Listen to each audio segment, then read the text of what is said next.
Olá, gente, boa tarde, tudo bem? Vamos aos nossos estudos, né? No quarto ano, segundo bimestre. No nosso primeiro assunto do segundo bimestre de História é a chegada dos portugueses. Lá no primeiro bimestre nós estudamos muito sobre os indígenas, né? Aqui a gente vai mudar um pouco. Nós vamos estudar a chegada dos portugueses aqui no nosso território, certo? Lembrando que quando eles chegaram, como está mostrando nessa imagem aí, né? Os portugueses aí chegando, né, nos seus navios, e perceba que lá aí na costa já tem outros habitantes, ó, como se estivesse esperando por eles. E quem são esses habitantes? Justamente, são os indígenas, né, que eles já viviam aqui no nosso território. Por isso que diz a chegada dos portugueses. E esse assunto vocês vão encontrar no livro de vocês a partir da página 30. Na página 30 e 31, vocês vão encontrar esse assunto, certo? Aí eu quero que vocês leiam essa parte do livro de vocês de História, 30 e 31. Aí o que é que eu vou fazer o seguinte agora?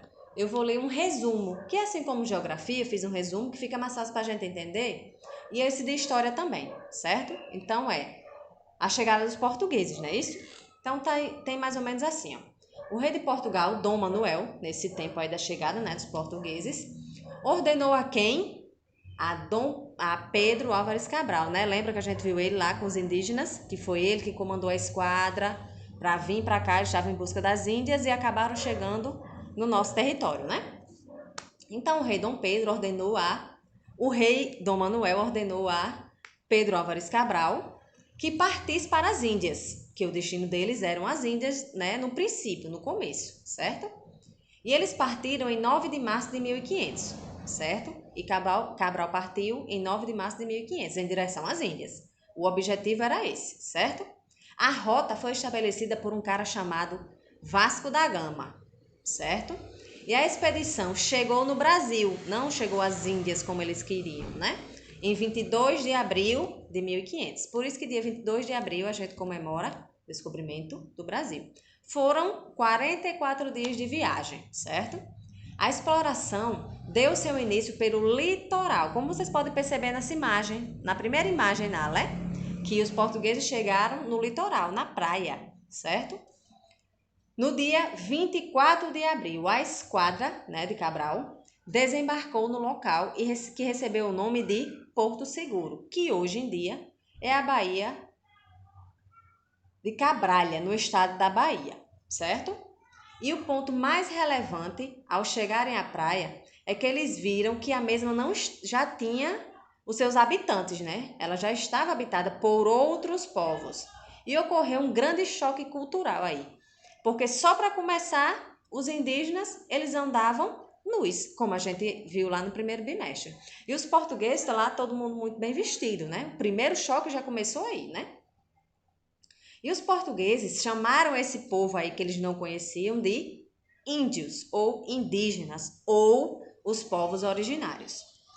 Todos os acontecimentos foram registrados por um outro cara, que foi Pero Vaz de Caminha. Então, só aqui apareceram o nome de 3 pessoas importantes. 3 não, 4. Primeiro, Dom Manuel, que foi o rei de Portugal nesse tempo. Pedro Álvares Cabral, que foi o cara que comandou as esquadras para vir a expedição, né, para cá. Vasco da Gama foi o cara que estabeleceu a rota, né, de chegada. Claro que o objetivo não era aqui, o objetivo era as Índias, eles chegaram aqui, né? E o outro cara importante aí nesse momento foi Pero Vaz de Caminha. O que é que ele fazia? Ele era o escrivão. Tudo que acontecia na viagem, tudo que aconteceu depois que eles desembarcaram, tudo isso era registrado por esse carinha aqui, Pero Vaz de Caminha. Ele era o responsável por registrar tudo e mandar por carta para o rei Dom Manuel, que tinha ficado lá em Portugal. Porque ele queria saber de tudo que estava acontecendo, né? Se ele não tinha ido, ele queria saber tudo que estava acontecendo, não é assim? Então, Portugal, por ser um país católico, certo? No meio dessa esquadra lá veio um padre, e o nome dele era Frei Henrique Soares de Coimbra. E este frei celebrou a primeira missa aqui no Brasil, e foi no dia 26 de abril, e essa missa teve uma intenção. A intenção foi de agradecer pelo descobrimento da Ilha da Coroa Vermelha, porque aqui o nosso Brasil, nosso território, recebeu vários nomes diferentes, certo?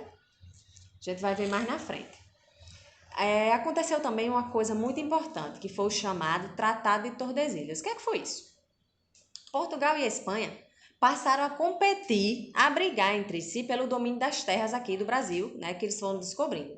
E para evitar que essas guerras acontecessem, que as pessoas acabassem morrendo nessas guerras, o que foi que eles fizeram? Eles fizeram o chamado acordo. E esse acordo foi chamado de Tratado de Tordesilhas. O que é que dizia esse acordo? De acordo com a divisão aí das terras, certo? Ao leste, as terras pertenciam a Portugal. E ao oeste, pertenciam à Espanha, certo? Quando você olha para o mapa, aí você faz a divisão. A leste é do lado esquerdo do mapa, pertencia à Espanha. E a oeste, que é o lado direito do mapa, pertencia a Portugal. Vocês vão perceber que nessa divisão o território espanhol ficou bem maior do que o de Portugal, né? Mas mesmo assim eles fizeram essa divisão para evitar. O objetivo era evitar as guerras, certo? Depois que eles chegaram, né, à Inglaterra, aí veio outros povos também querendo entrar aqui no Brasil e invadir de todo jeito para conquistar o território. Veio o pessoal da Inglaterra, da Holanda, da França, e esse pessoal queria invadir por um único objetivo. Eles queriam pegar uma das maiores riquezas que tinham aqui no nosso território nesse tempo aí de 1500, que era o pau-brasil. Era considerado uma riqueza imensa, certo?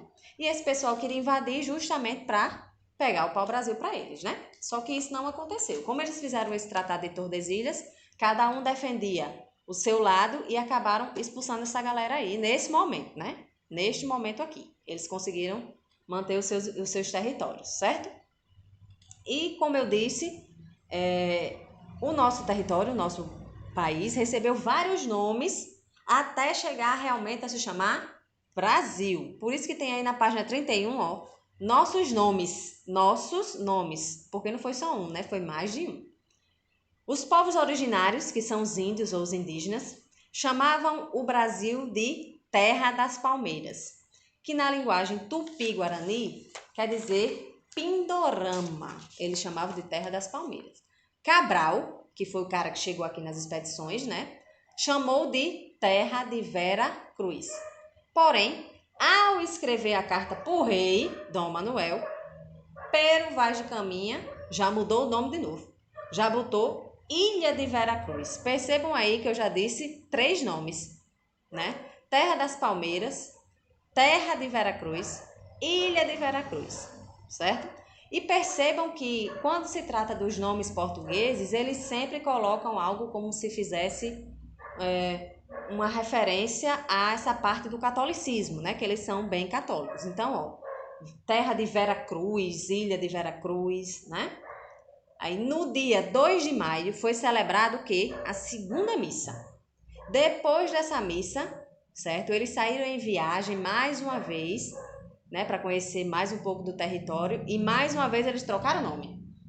Saiu de terra, de ilha, e voltou a ser terra, só que dessa vez foi Terra de Santa Cruz. Mas tudo tem a ver com essa questão, né, do catolicismo. Santa Cruz, fala de cruz, né, assim? Devido à extração do pau-brasil, em 1503, nossa terra, enfim, passou a ser chamada de pau-brasil, porque faz referência à madeira, que foi muito importante nesse tempo, né, nesse processo de 1500 de descobrimento para cá, que era a questão do pau-brasil.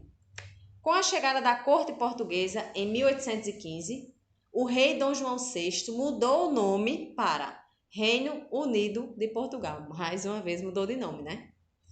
Com a independência em 1822, passou a ser chamado de Império do Brasil. Em 1891, com a primeira Constituição Republicana, trocou de nome de novo. Passou a ser chamado Estados Unidos do Brasil. E foi assim que em 1967, com a ditadura militar lá mais na frente, em 64, mais para trás, em 64, houve outro nome. E esse nome é o nome que, enfim, a partir de 1964, vale até hoje, que é República Federativa do Brasil. Perceba quantos nomes, né, o nosso país passou a ter até se chamar República Federativa do Brasil. Isso mostra como a história ela vem caminhando e vem se modificando, né? Ao longo do tempo foram acontecendo situações que o nosso Brasil, hoje em dia, foi mudando de nome, de acordo com os acontecimentos, com os momentos da história, e, enfim, passou a se chamar Brasil, certo? Leiam essa página 31 e 32, leiam assim o resumo, por isso que eu já fiz o resumo, né? Porque é muita informação. Aí vocês vão realizar a atividade da página 31 e 32, certo? Eu só chamo a atenção para essa questão da página 1, da página 31, e a questão 5 da página 32. Preste atenção, porque está pedindo para fazer algumas coisas no mapa. Por exemplo, na página 31, na questão 1, está pedindo para pintar, está pedindo para, certo? Essa questão de pintar. Tenham cuidado ao pintar. Veja se está correto. Se você não tem certeza, certo? Faça, por exemplo, a letra A. Pinte de verde. Se você não tem certeza, não precisa pintar. Faz só um pontinho lá de verde, certo? Que quando eu botar a correção lá no grupo é para você ter certeza se é realmente aquele lugar que você marcou, certo? E na página 32 tem o mapa, na questão 5, que é a questão do Tratado de Tordesilhas, certo? No resumo eu coloquei, ó. Tem a questão do lado oeste, do lado leste e oeste, certo? Tem a direita e a esquerda. Preste atenção na hora de dividir. Faça tudo de lápis grafite, certo? Para ter mais certeza do que estão fazendo, ok? Bons estudos, gente!